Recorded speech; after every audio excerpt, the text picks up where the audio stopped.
사사기 말씀 함께 보고 있습니다. 3장 11절 말씀 보면 이렇게 기록합니다. 이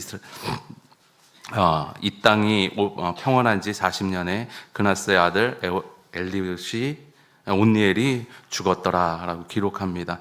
온니엘이 40년 동안 이스라엘 백성 가운데 평안을 주었습니다. 그래서 평안의 시절이 40년 동안 계속되었습니다. 근데 온니엘이 죽은 후에 어떤 일이 벌어졌는가 하면 12절 말씀 보면 이스라엘 자손이 또 여호와의 목전에 악을 행하니라.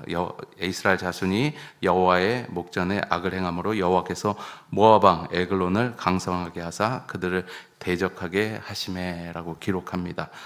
왜 이런 일이 벌어졌을까요? 이스라엘 백성들이 어려움을 당하게 됐는데 그 일이 벌어진 이유를 어떻게 설명하고 있습니까? 악을 행하였다라고 기록하고 있죠. 왜 악을 행하였을까요? 사사기 2장에 보면 어떤 이야기를 기록하고 있습니까? 한 시대가 흘러가고 다음 시대가 나타났는데 그 세대는 어떤 세대냐면 하나님을 알지 못하는, 그러니까 하나님의 기적과 은혜를 체험하지 못한, 구원의 역사를 체험하지 못한 세대가 나타났다라고 기록하면서 사사기가 시작됩니다. 마찬가지로 온니엘을 통하여서 구원의 은혜와 역사를 경험한 세대가 있었는데 40년이 지나니까 이 세대가 다 어떻게 됩니까? 다 죽었겠죠. 다 사라졌을 것입니다. 하더라도 어린 시절에 그 일이 일어났기 때문에 긴가민가 했을 것 같아요. 저도 지금 이렇게 생각하면 옛날에 어렸을 때 어떤 일이 일어났는데 그게 진짜 일어났나? 아니면 내 생각 속에서 일어났나? 이게 헷갈릴 때가 간혹 있어요. 아주 간혹 있습니다. 대부분은 명확하게 기억하는데 아주 간혹 있어요. 아마 이 40년이 지난 그 세대들도 동일한 상황 속에 있었을 것 같아요. 그러다 보니까 하나님을 온전히 섬기지 못하는 상황이 벌어졌죠. 그래서 하나님 앞에서 악을 행하게 되는 세대가 되어져 버렸다는 것입니다. 이를 위해서 모세를 통해서 하나님께서 분명하게 말씀하신 것이 있습니다. 신명기 6장 6절 7절 말씀이 있는데요. 오늘 내가 내게 명하는 이 말씀을 너는 마음에 새기고 내 자녀에게 부지런히 가르치며 집에 앉았을 때든지 길을 갈 때든지 누워있을 때든지 일어날 때든지 이 말씀을 강론할 것이며 라고 이야기하면서 하나님께서 주신 은혜와 또한 하나님의 어떤 분이심을 끊임없이 나는 마음에 새기고 또한 내 자녀에겐 그것을 부지런히 가르쳐서 강론할 것이다 라고 얘기합니다. 그렇지 않을 때 그들이 하나님을 모르는 세대가 되고 또한 그렇게 모르면 하나님의 심판이 그들 가운데 임할 것이다 라는 것을 밝히고 있는 것이죠. 우리도 마찬가지입니다. 우리가 내가 해야 될 것은 부지런히 내 마음에 하나님의 말씀과 은혜를 새기는 일입니다. 그리고 다음 세대들에게 줘야 될 것은 무엇이냐면 하나님의 말씀을 강론하여 가르쳐 하나님의 말씀이 끊임없이 지속되도록 우리는 은혜를 나눠야 할 것입니다. 그 일이 끊어졌기 때문에 사사기에 계속 끊임없는 이 안타까운 패턴이 계속 일어납니다. 하나님 앞에 범죄를 하게 됐고요. 하나님의 말씀을 잘 모르니까 그게 범죄인지도 모르고 범죄를 하게 되는 것이죠. 그러다 보니까 이스라엘 백성들이 어떻게 합니까? 하나님의 심판으로 말미암아 부르짖습니다. 그리고 그렇게 부르짖었더니 하나님께서 들으시고 사사를 통하여서 구원하시죠. 이 이야기가 계속 반복됩니다. 우리도 우리의 인생에 이렇게 반복되는 게 좋을까요? 안 좋을까요? 안 좋겠죠. 그냥 하나님의 은혜 속에 물론 고난과 어려움이 당할 때도 있지만 그 안에서 기쁨을 경험할 수 있는 상태가 되어야 되는데 사실 우리도 이 일이 반복되는 것 같아요. 내 마음대로 살고 내 뜻대로 살고 그러다 보니까 어려움이 나도 모르게 내 인생 가운데 찾아오게 되고 그걸로 인하여 하나님 앞에서 부르짖었더니 하나님께서 도우시기도 하고요. 또한 고난이 조금 더 진행되기도 합니다. 근데 이 일련의 사건을 통해서 우리가 알아야 되는 게 있는데 그것은 뭐냐면 우리는 구원받은 하나님의 자녀다라는 거예요. 여기서 출발해. 이스라엘 백성들도 범죄했지만 비록 그들이 범죄했지만 그들은 누굽니까? 하나님의 선택받은 하나님의 백성, 하나님의 자녀였습니다. 그렇기 때문에 그들이 부르짖었을 때 하나님께서 그들의 부르짖음을 듣고 그들을 구원하셨다는 사실을 우리는 알아야 합니다. 하나님의 백성이 아니라면 하나님은 상관하지 않겠죠. 그들이 어떻게 되든. 그런데 하나님의 백성이 부르짖었기 때문에 하나님께서 움직이셨다는 거예요. 우리 또한 예수 그리스도의 십자가로 말미암아 구원받은 하나님의 백성 아니겠습니까? 그렇기 때문에 로마서는 어떻게 기록하고 있냐면 8장 35절 말씀 보면 이렇게 기록합니다. 누가 우리를 그리스도의 사랑에서 끊으리요? 환난이나 곤고나 박해나 기근이나 적신이나 위험이나 칼이랴. 그러면서 38절 말씀 보면 내가 확신하노니 사망이나 생명이나 천사들이나 권세자들이나 현재일이나 장래일이나 능력이나 39절 높음이나 깊음이나 다른 어떤 피조물이라도 우리를 우리 주 그리스도 예수 안에 있는 하나님의 사랑에서 끊을 수 없으리라 라고 사도 바울은 이야기합니다. 우리는 때로는 우리가 범죄할지라도 내가 보기에 또한 다른 사람이 보기에 그 범죄가 처참할 정도로 악할지라도 그 사람이 하나님의 구원을 받은 하나님의 백성이라면 그 사람이 그것으로 인하여 고난당할 때 하나님께서 하나님께 부르짖는다면 하나님께서 그 사람의 소리를 들어주신다는 것이죠. 그것이 사망이나 생명이나 천사들이나 권세자들이나 현재일이나 장래일이나 능력이나 그 위에 있는 뭐 환난이나 공고나 박해나 기근이나 적신이나 위험이나 칼이나 이런 것으로부터 하나님의 사랑을 끊을 수 없다라고 선언한 것과 같은 것입니다. 우리는 어떤 것으로부터도 하나님께서 우리에게 베푸시는 사랑을 끊을 수 있는 자격을 갖춘 것은 아무것도 없다라는 사실을 기억하셔야 합니다. 근데 사탄은 우리를 그렇지 않다 얘기하죠. 그래서 자꾸만 하나님의 백성이 하나님의 능력을 가지고 이 땅을 살아가야 되는데 그렇게 살 수 없도록 계속 우리에게 도전하고 또 우리를 무너뜨립니다. 그게 사단의 전략이에요. 사단은 우리를 지옥으로 끌고 가지 못합니다. 그런데 하나님의 백성으로서 하나님의 능력을 갖고 살지 못하게는 할 수 있는 것 같아요. 이해가 되시죠? 여러분들이 아무리 나쁜 짓 했더라도 여러분들이 구원받은 하나님의 백성이라면 하나님께서 반드시 여러분들 구원해 주십니다. 그런데 사탄도 그것을 어떻게 할 수가 없어요. 그런데 사탄이 하는 일은 그 구원받은 백성이 하나님의 능력으로 이 땅 가운데 하나님의 역사를 이루면서 살아야 되는데 그것을 못하게 끊임없이 방해한다는 것이죠. 그게 사탄이 하는 일입니다. 그렇기 때문에 우리는 언제든 깨달아 알아야 합니다. 이 사사기의 말씀처럼 이스라엘 백성들의 범죄 중에 외쳐서 하나님 앞에 구원을 요구했을 때 하나님께서 그것을 들으시고 그들을 구원하신 것을 기억하면서 우리 또한 하나님 앞에 구원을 외칠 때 하나님께서 언제나 우리를 구원해 주신다는 사실을 항상 잊지 않고 기억해야 합니다.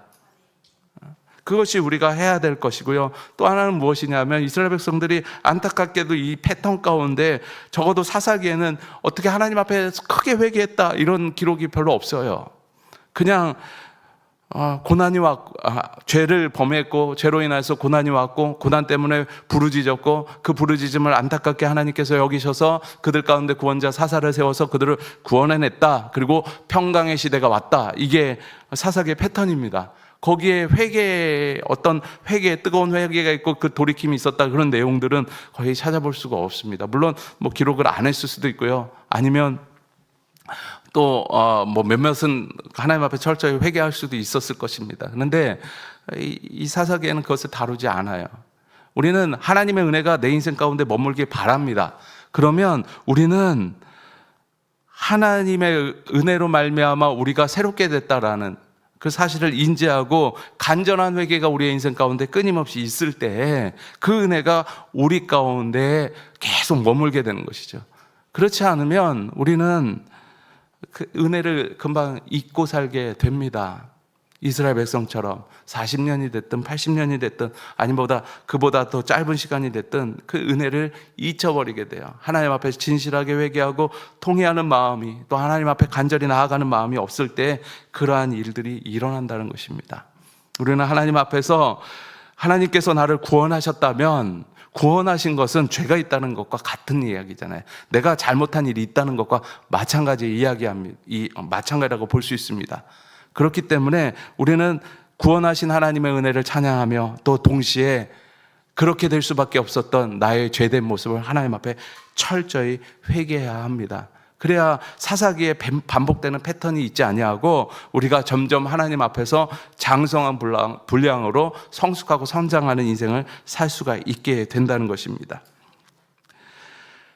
하나님께서 쓰시는 것을 보면 참 인간이 이해할 수 없을 때가 종종 있습니다. 오늘 본문처럼 에웃이라는 사람은 80년 동안 11절 말씀 몇 절이죠? 30절 말씀 보면 그날의 모압이 이스라엘 수하에 굴복함에 그 땅에 80년 동안 평온하였더라라고 기록합니다. 그러니까 에웃을 한 80년 동안 하나님께서 사용하신 것 같아요. 에웃의 그 역사와 능력을. 그래서 어떤 사람은 이렇게 길게 80년 동안 쓰시는 사람이 있어요. 아니면 그 밑에 보면 삼갈이라는 사람이 있죠. 우리 같이 읽은 그 부분 보면 이 사람은 그냥 짧게 한번 쓰고 그 이상의 기록이 없습니다. 짧게 쓸 수도 있어요. 또 때로는 중요하게 쓰실 때도 있어요. 아주 중요하게, 짧지만 중요하게 쓰실 때 있습니다. 또 때로는 별로 중요하게 안 쓰시는 것 같아요.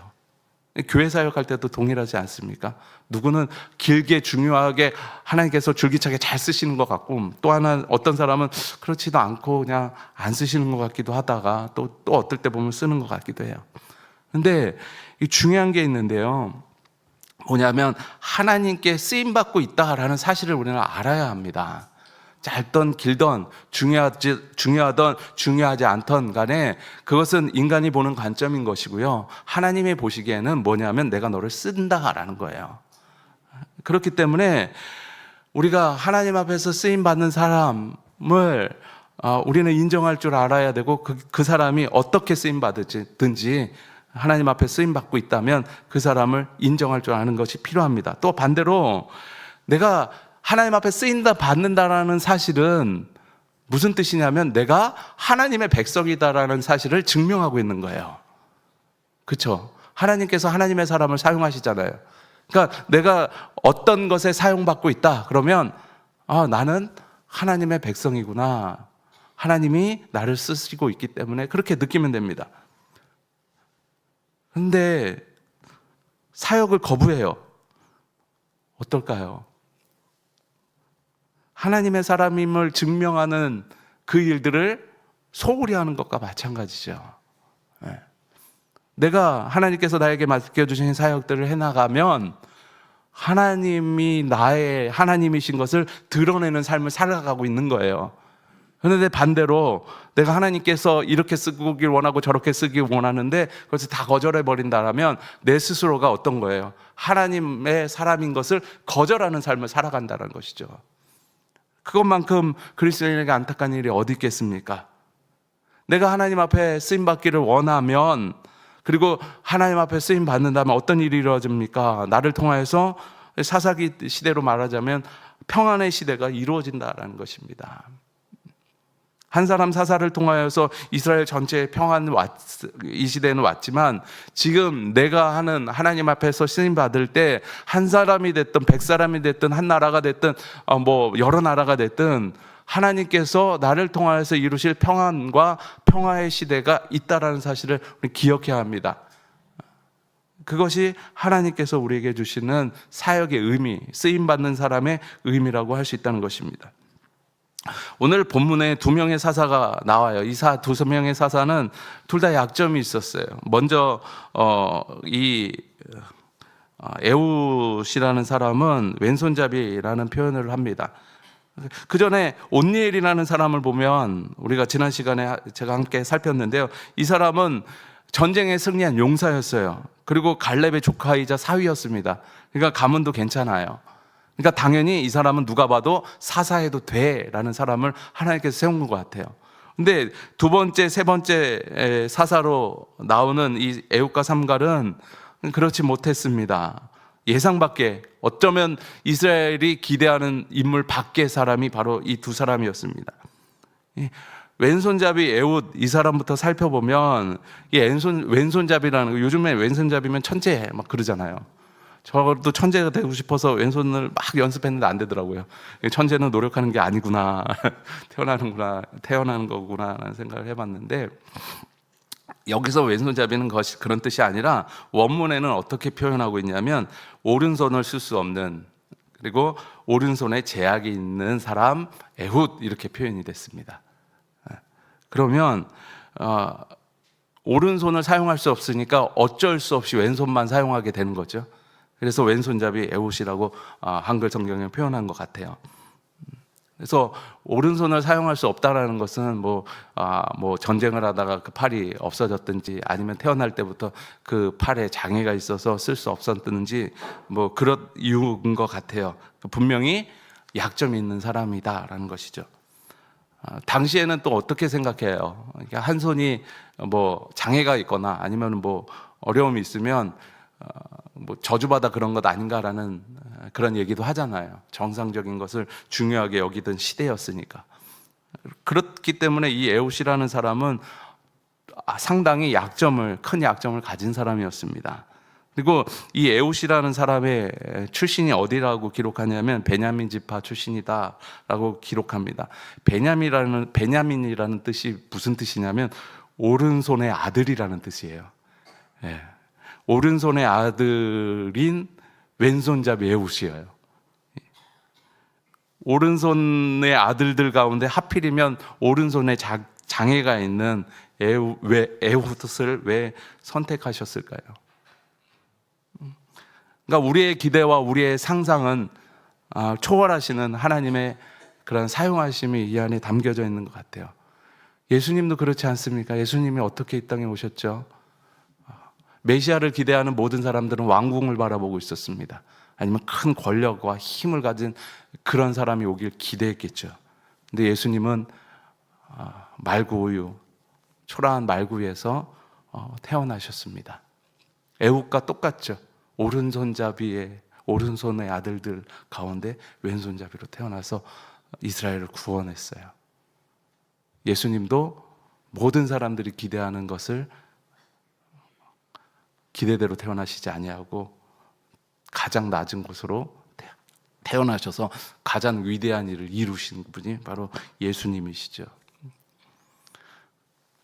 또 한 사람, 삼갈이라는 사람이 나오는데, 삼갈은 어떤 사람이냐 하면 딱히 어떤 사람이라고 나오지 않아요. 어느 지파에 소속됐는지도 안 나오고요. 또한 그의 이름의 형식이나 뭐 아낫의 아들이라는 표현을 쓰고 있는데요. 이 표현을 쓰러 봤을 때 이 이방이었을 가능성이 높다고 합니다. 이 삼갈이라는 이름은 히브리 사람의 이름의 형식이 아닙니다.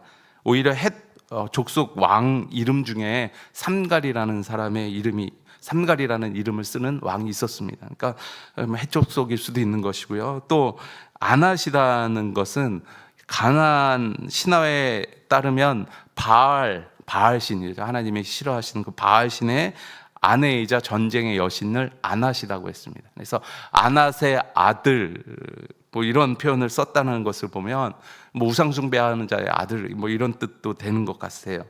이를 미루어 봤을 때 삼갈은 이방인이었을 가능성도 있다라고 이야기하는 학자들도 있습니다. 그럼 만약 그 사람이 이방인이었다라면 이 이스라엘의 입장에서 봤을 때 이 사람 받아들일 수 없는 사람이죠. 치명적인 약점을 가진 사람입니다. 근데 그가 이방인이 아니다 할지라도 그가 들고 싸운 무기를 보면 뭐예요? 농기구입니다. 소모는 막대기로 블레셋 600명을 물리쳤다라고 기록하고 있는데요. 소모는 막대기로 철병거를 가진 사람들과 싸운다는 것은 불가능한 일이죠. 근데 싸웠다는 거예요. 가장 약한 것, 약점을 가지고 싸웠다는 거예요. 소모는 막대기는 소모할 때는 최고의 도구잖아요. 근데 싸울 때는 최악의 도구예요. 마치 총 쏘는데 활 들고 나가는 것과 비슷한 것 같아요. 우리의 인생도 살아가다 보면 그런 때가 있는 것 같아요. 지금은 소모는 막대기만 있어도 되게 평안하고 좋거든요. 그게 최고의 무기처럼 살아갑니다. 근데 환란이 오고 고난이 오니까 그 무기가 힘을 못 내요. 그래서 슬프고 힘들고 괴롭지 않습니까?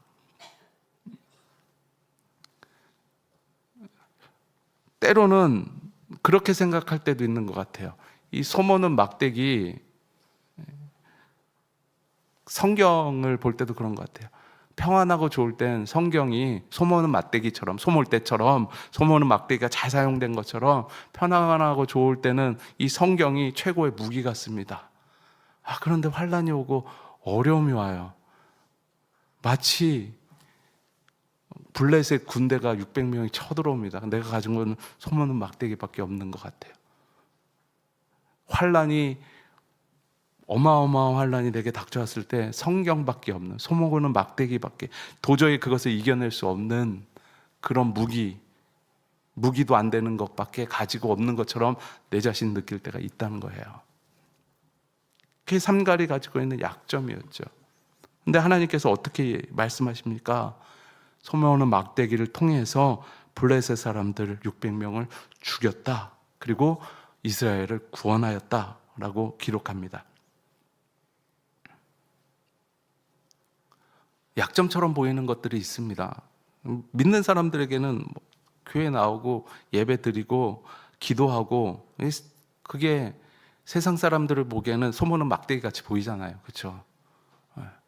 그 블레셋 사람들의 입장에서 봅시다. 600명 막 쳐들어왔는데 저기 삼갈이라는 한 사람이 소모는 막대기를 들고 혼자 막 자기한테 달려오는 거예요. 그러면 뭐예요? 웬 미친 인간이 저러고 있나, 이 생각밖에 안 들. 세상 사람들이 그리스도인을 보기에도 그렇지 않겠습니까? 저렇게 힘들고 어려운데 기도해, 저 교회 가서 기도한대. 가서 빨리 해결해야지. 무슨 소리야? 군대 불러오고 무기 만들고 대응해야지. 그게 맞지 않냐? 똑같습니다. 약점이죠. 삼갈의 이 블레셋의 관점에서는 전쟁에 아무 쓸모없는 막대기, 소모는 막대기로 삼갈을 통해서 블레셋을 물리쳤는데, 이것을 가만히 보면 아무 쓸데없는 두 사람, 에훗, 삼갈을 소모는 막대기처럼 하나님께서 사용하신 거예요. 세상 사람들이 보기에는 소모는 막대기 같은 인생들 아닙니까? 쓸모없는 거. 근데 그 사람을 하나님께서 사용하시니까 마치 블레셋 600명을 그가 물리쳤던 것처럼 그 사람을 통하여서 하나님의 구원의 역사가 나타났다는 것입니다. 여기서 중요한 게 있죠. 무엇이든지 누구 손에 쥐어져 있느냐가 중요합니다. 삼갈의 손에 쥐어진 소모는 막대기는 600명을 이길 수 있습니다. 그렇지만 이 막대기가 다른 사람의 손에 쥐어진다면 그렇지 않겠죠. 우리의 인생도 마찬가지 아닙니까? 우리가 하나님의 손에 쥐어졌다라면 비록 우리가 소모는 막대기처럼 생겼을지라도, 그리고 오른손을 사용할 수 없는 왼손잡이 애국과 같은 인생이라고 할지라도 하나님의 놀라운 구원의 역사가 나를 통하여서 이 땅 가운데 일어날 수 있다는 것입니다. 그것을 믿는 것이 그리스도인의 믿음 아니겠습니까? 하나님의 사람에게 연약함을 주셨다라는 것은 어떤 뜻과 같습니까? 하나님께서 힘을 주시겠다, 능력을 주시겠다라는 것과 같습니다. 어떤 능력입니까? 고린도후서 12장 9절 말씀 보면 이렇게 기록합니다. 나에게 이르시기를 내 은혜가 내게 족하도다. 이는 내 능력이 약한 데서 온전하여짐이라 하신지라. 그러므로 도리어 크게 기뻐함으로 나의 여러 약한 것들에 대하여 자랑하리니 이는 그리스도의 능력이 내게 머물게 하려 함이라. 약한 것이 주는 능력이 무엇입니까? 그리스도의 능력이 내게 머무는 것. 삼갈도 그랬고요, 에훗도 그랬고, 그들의 약함이 그리스도의 능력이 머무는 통로가 돼서 하나님의 구원을 이루게 하셨다는 거예요. 이 뒤에 기드온과 300명 욕사도 마찬가지예요. 하나님께서 분명히 말씀하셨잖아요. 너네가 연약해져야 된다. 2만 명 모였을 때 300명이 될도록 줄이셨잖아요. 그 이유가 뭐냐면 너희가 연약해야, 연약한 상대로 싸울 때 내 능력이 큼을 모든 사람이 알 수 있지 않겠느냐라는 거죠. 우리는 약하기 때문에 하나님의 능력을 받을 준비가 된 것이고요. 또한 하나님의 능력으로 이 땅을 살아가고 승리하면서 살아갈 때 우리는 세상에 하나님의 능력이 얼마나 크신 분인가를 보여줄 수 있는 축복을 가진 자가 된다는 것입니다. 많은 사람들이 그렇게 고백해야죠. 힘이 있고 능력 있는 사람이 일을 잘 해내면 그 능력으로 그 사람이 그 일을 잘했다 얘기하겠지만, 약한 사람이, 아무것도 할 수 없는 사람이 그 일을 해냈을 때는 놀라잖아요. 뭔 마술을 부렸나 이런 생각도 들 것이고요. 그게 하나님이 일하시는 방법이라는 거예요. 세상 사람들은 약점을 가지고 파고들어서 그들을 공격합니다. 그게 세상 이치예요. 근데 하나님은 반대라는 거예요. 하나님은 다르신다는 거예요. 약점을 통해서 만나주시기도 하고요, 또한 약점을 사용하셔서 세상을 이기시기도 합니다. 에훗이 딱 그렇지 않습니까? 오른손을 쓸 수 없는 그 사람을 누가 경계하겠습니까? 경계 안 하니까 왕에게 홀로 독대할 수 있는 자리를 마련하잖아요. 왕도 그를 신뢰하는 것도 신뢰했겠지만 무시할 수도 있겠죠. 저 왼손잡이가 뭘 할 수 있겠어 라는 생각으로 독대했습니다. 그러니까 그 약점을 가지고 그는 이스라엘을 구원할 수 있다는 것입니다. 중요한 사실이 하나 있는데 뭐냐면 핵심과도 같습니다. 하나님이 쓰시겠다라는 거예요. 여기서 잘못하면 약점을 가져야 되는구나 이렇게 생각할 수 있는데, 약점을 통해서 만나주시기도 하고 역사하시기도 하지만, 아무리 약점이 있다고 할지라도, 또한 아무리 강점이 있다고 할지라도 하나님께서 안 쓰시면 그만인 거예요. 그러니까 우리의 목표는 뭐냐면 하나님께서 쓰시고 계시느냐, 여기에 초점을 맞춰야 되지. 난 약해, 뭐도 못하니까 하나님께서 날 진짜 잘 쓰고 계시는구나 이렇게 생각할 수 있는데, 그것이 아니라는 거예요. 내가 지금 쓰임 받고 있느냐는 거예요.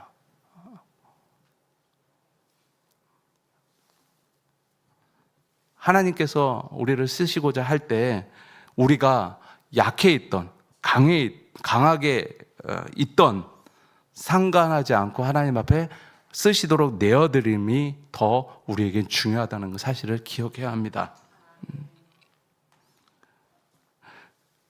그렇기 때문에 내 상태나 상황, 이것을 하나님 앞에 설명하려고 애쓰지 마세요. 다 아시고 맡기는 거기 때문에. 뭘 맡기면 그런 분들이 있어. 내가 상황이 좀 안 돼서요. 이렇고 저렇고. 하나님은 우리의 모든 사정을 아시는 분 아니십니까? 그럼에도 불구하고 맡기셨다라는 것은 뭐예요? 아는 거예요. 아는데 맡기는 거예요. 그럼 다시 말하면 뭐냐면, 네가 생각하는 그 문제 내가 다 해결해 줄게랑도 동일하다는 겁니다. 그런데 피해요. 숨고 못해요 라면서. 그러니까 여전히 내 인생의 문제가 계속 여전히 내 안에 머물게 되는 것이죠. 하나님이 해결할 수 있는 방법을 제시했음에도 불구하고 그것을 얻지 못하게 되는 것이죠. 우리는 우리의 약함으로 세상을 이기는 것이 아니라 하나님의 능력과 도우심으로 세상을 이긴다는 사실을 기억해야 합니다. 우리의 강함으로 세상을 이기는 것이 아니라 하나님의 능력과 도우심으로 이긴다는 사실을 우리는 항상 기억해야 합니다. 그것이 그리스도인의 온전한 모습이라고 할 수 있고요, 연약한 것을 대하는 하나님의 백성의 자세라고 할 수 있다는 것입니다. 근데 분명한 것은 약한 사람 하나님께서 긍휼히 여겨주신다는 사실이에요. 그리고 그 사람에게 큰 축복과 은혜의 길을 예비해 두셨다는 사실입니다. 그 은혜와 그 능력을 경험하시는 주의 백성들 되시길 소망합니다. 함께 기도하겠습니다. 함께 기도할 때, 하나님, 내가 이러한 약함이 있습니다. 이건 나에게서 바울처럼 좀 데려가 떠나도록 하나님 앞에서 구하기도 했는데 여전히 그 약함이 내 안에 있습니다. 하나님, 그 약함으로 인하여서 그리스도의 능력이 내게 머무는 놀라운 역사를 체험하는 인생 되게 해주시옵소서. 또한 하나님, 내게 여러 약점이 있고 연약함이 있지만 에훗을 그렇게 쓰셨듯이, 또한 삼가를 그렇게 쓰셨듯이 나를 사용하셔서, 소모는 막대기와 같은 나를 사용하셔서 하나님, 세상에 알 수 없는 놀라운 기적과 은혜를 이 땅 가운데, 또한 하나님의 구원의 은혜를 이 땅 가운데 보여줄 줄 아는 인생과 삶 되게 하여 주시옵소서. 우리 함께 기도하겠습니다. 기도합니다. 참 좋으신 하나님 감사합니다. 우리가 우리 인생을 살아갈 때 하나님, 때로는 내가 연약하고 부족할지라도 하나님의 은혜와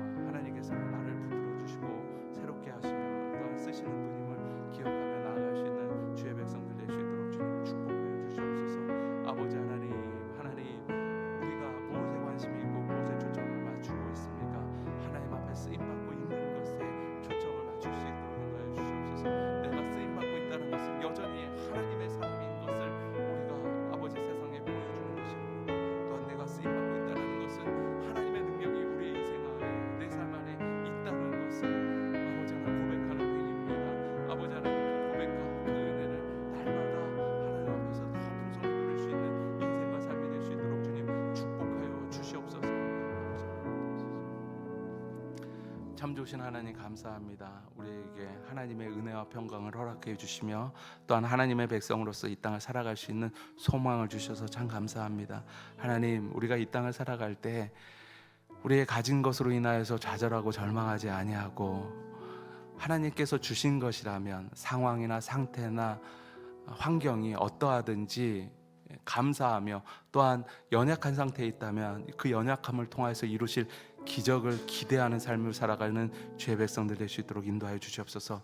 에훗이 그렇게 연약했는데 하나님께서 사용해 주셨고 또한 삼걸은 아무것도 아닌 인생같이 보였지만 하나님께서 이스라엘 가운데 구원의 구원자로서 주님께서 세워주셨음을 기억하여서 우리 또한 연약해 있든지 강하게 있든지 하나님께서 쓰심을 기대하며 날마다 우리의 삶을 살아가는 주의 백성들 될 수 있도록 주님 축복하여 주시옵소서. 하나님 앞에 나올 때마다 감사함으로 주님 앞에 귀한 예물을 드리는 손길 가운데 하나님 함께하여 주사 그 인생이 감사가 넘치는 인생 되게 하여 주시옵시며 또한 그 인생 가운데 하나님의 베푸심과 또한 공급하심의 은혜가 멈추지 않는 삶을 살아가는 주의 백성 되게 하여 주시옵소서.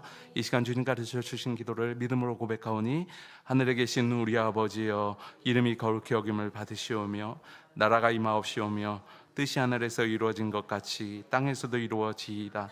오늘 우리에게 일용할 양식을 주시옵고 우리가 우리에게 죄진 자를 사하여 준 것 같이 우리 죄를 사하여 주시옵고 우리를 시험에 들게 하지 마시옵고 다만 악에서 구하시옵소서. 나라와 권세와 영광이 아버지께 영원히 있사옵나이다. 아멘.